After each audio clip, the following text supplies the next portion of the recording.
Alrighty guys, so today's project is going to be, I'll tell you what the project is in a minute. You see that cornstalk bale? I fed them that yesterday at this time. They'd rather eat cornstalks than hay. My cows are goofy, kind of like me I guess. Today's project is going to be, go girls. There we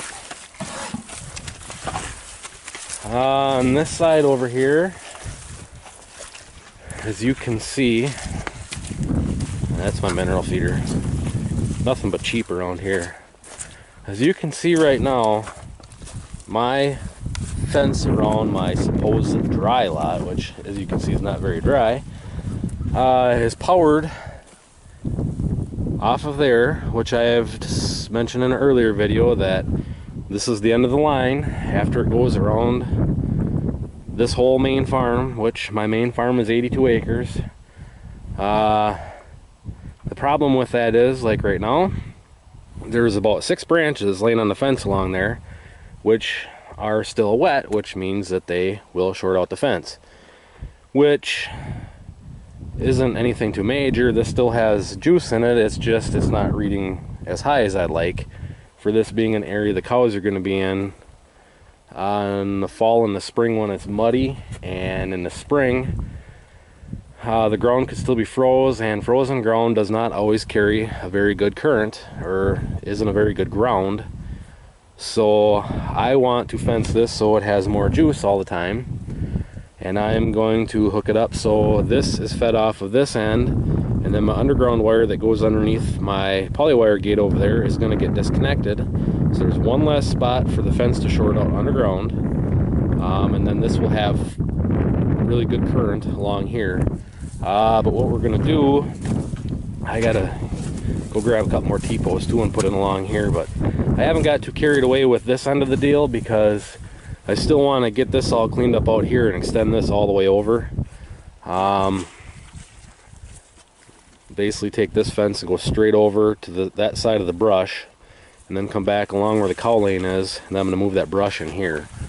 And basically it's going to be long and narrow. I could fence all the way over there, but when you're one guy trying to work cattle, a big area is not a good idea because it's hard to, you're only one guy, you can only cover so much area. Where a narrow area like this, it's easier for me to work the cows, get them into the shed. So basically I want to just fence this over so it's long and skinny, so it's easier for me to move the cows, and then this is just kind of a milling area for them. Anyways, what my plan is here, you can see all my tie wires here tying all my high tensile together. A couple years ago or last year, this wire here, basically I just ran along that, well I guess it would have been the spring with all the bulls. I run along there so the bulls wouldn't push on the gates. Well, since I've taken it down just because of the pain in the ass. But what I'm going to do is run a high tensile wire up and over here, and then I have a couple boards there I saved. I'm going to hook the wire to them and then put them way up here as high as I can get them to go up and over this opening where I go in to feed the cows all the time, because I'm going to have to get in out here all winter long to feed. Wish the mud would dry up a little bit so I could haul manure. It's awful soupy out here. But then I'm going to run it up and over here and then down to that end of the chute building here, the vet shed. And then I'm going to run another wire around the steer lot here so I can get power over to that drive-through gate, and then obviously run a power wire into my fencer so I can these will have full juice, really strong shock, and they'll be basically fed separate of the rest of the fencing. I really want to get shut off so I can disconnect the power right at the gates, but that's not going to happen today. So for right now I'm gonna try and make this wire so we have juice, better juice out here around these 2 pens. The biggest thing is for this spring when the calves are born, That way they get trained to the fence better right away. And if they get a good good zap in the spring when they're born, you know, or in the spring for the goat on pasture, they'll remember that all summer, and then I don't have to worry about calves running through fences after they go out on pasture. So I'm gonna round up all my stuff and get to work on this, and I will update you guys as I go along here, so stay tuned. Alright guys, as you can see here, I got my insulators on. I am not going to use post wraps and tensioners and springs on this just because I'm not going to. I'm just going to go to the top of the post, and then you can see over there, I'm just going to go so it's just above the gates.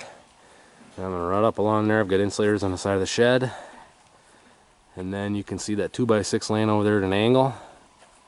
I have an insulator on top. I'm going to run the wire through it, and then I'm going to go over to where I need to go. Then I'm going to stand that 2x6 up and nail it up. I'm going to attach the wire at that end, and then I'm going to come back over here and pull it as tight as I can get it. And go through this insulator, and that's what I'm going to do for right now. And then over there on the side of the shed, you can see my insulated wire that comes out of the shed. I'm going to tie it into there, and that way it will be powered, and then I will hook this gate up. So I would record me dragging this wire all the way around there, but it might look like a monkey screwing around, so I am going to pull the wire through, and then I'll get back to you guys in a moment. Alright guys, so that took about 10 minutes. As you can see, wires running around. It's all hooked up. I gotta hook it to this gate yet, and I gotta hook up the power to it. Right there it goes up and over. That's a 16-foot tall, or no, I don't know if that's a 10 or 12-foot tall 2x6. And then it goes down and it's hooked up to the wire over on that side. Over there where I showed you earlier. So now, it's not totally tight, but it's tight enough that it's not going to short out on these gates, because I still need to add posts around it yet, and it's high enough that I can still drill my holes. And once I get a few more posts, I'm actually going to put posts, quite a few more posts around here, because we kind of discussed it and kind of think we're just going to put 2x6s around it, and then put hot wire in it as well. But anyways, so I didn't want to monkey around with this too much. Basically, I just want to get it hot so I can get wire over to, or juice over to this gate. So now I need to hook it to this gate, and it doesn't take much to transfer this current. So all I'm going to do is loop it around through here so it's tight on there, and that's all it takes. Once I get a shut off, which I will get next time I go to town, just so I can shut this off, leave everything else power, but I can just flip the disconnect down so I can walk through this gate without getting shocked. Next time I go to Fleet Farm, I'm going to pick one of those up, and then I'll redo this, and then I'll actually pinch the wire in the bolt here. But I don't plan to go to town for a couple days, so this will have to do. It'll be enough that these little turkeys won't try and come out this gate if I leave it open. They know when it was over there that it was hot. They all tested it and got shocked by it. So I haven't had any trouble with them yet, but I don't want them to forget that it's hot, so get it powered as soon as possible. Because once they start feeding corn silage, I'm going to have to go in and out of here sometimes twice a day, sometimes 3 times a day, and sometimes that's a matter of this gate could be open for half an hour, so I'd like it to be hot. That way they don't forget about it.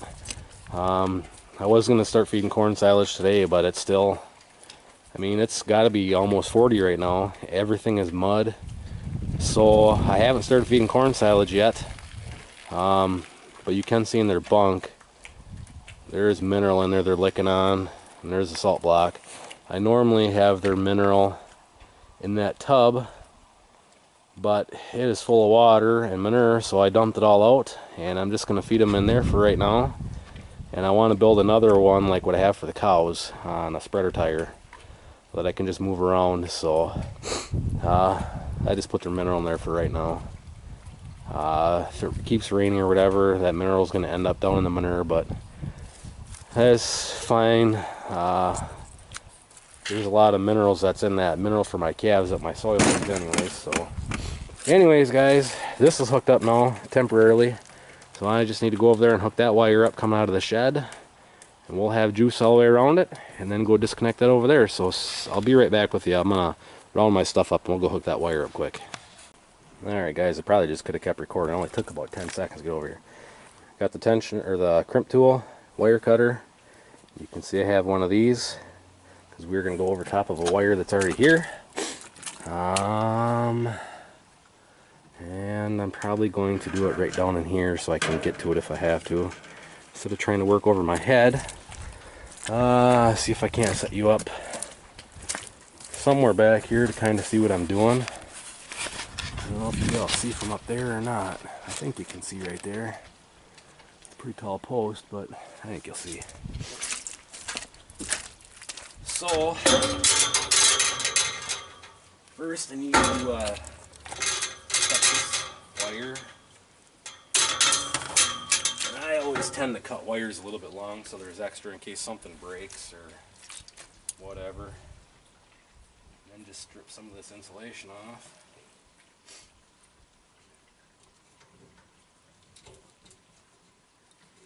Time for new Leatherman. Don't cut high tensile wire with Leatherman. It really messes up the wire cutter on them. Makes them so they don't want to open.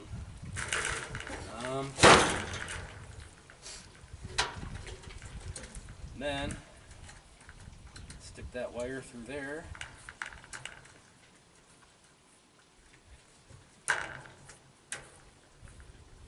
Get it to where you want it. Take your handy dandy crimping tool.